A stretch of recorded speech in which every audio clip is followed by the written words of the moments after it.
The next topic of lecture 3 is hexagonal crystal structure. In hexagonal close packed crystal structure, the number of atoms in unit cell are 6. However, we will count them when we come across this concept. So, for now, I am skipping this slide.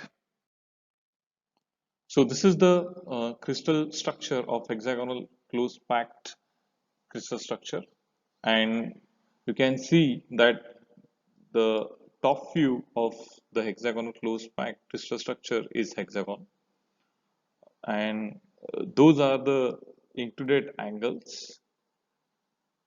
And in this particular picture, the atoms are shown as points, and this is the half. This is the hard sphere model of the HCP crystal structure, and you can see how the atoms are shared among the adjoining unit cells.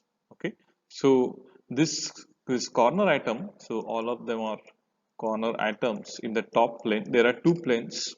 One is this top plane. This is the top plane, and this is the bottom plane. The corner atom, so as hexagon has 6 corners, there are 6 corner atoms, and each of these 6 corner atom is shared among 6 adjoining unit cells. Okay, so that means 1/6 of each corner atom is present in a single unit cell. Then there is this centered atom in the top plane, also in the bottom plane, and this is half. This is 1/6. Okay, and in the middle plane there are 3 atoms. So this is the middle plane. That is the middle plane.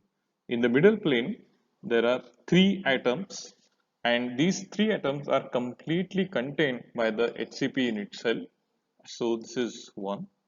Okay, so one of each of the atoms in the mid plane. Okay, so we'll count them later on. Again, this is the picture of HCP unit cell, and this is the top view. This is the top view of HCP unit cell, and you can see the lattice parameters in this top view. So we have A, and the angle is 60 degree. So uh, each triangle here is the equilateral triangle in the hexagon. So AOB, for example, and BOC, and so on. The height of the unit cell is C, and the side of the hexagon is A. Okay, and these two lattice parameters are related by this ratio. So C by A is 1.633 approximately. Okay. So we are done with the crystal structures that we are going to deal with in this course. So we have studied 3 crystal structure: body centered cubic, face centered cubic, and hexagonal close packed crystal structures. So now we will talk about certain characteristics associated with these crystal structures. See you in the next video.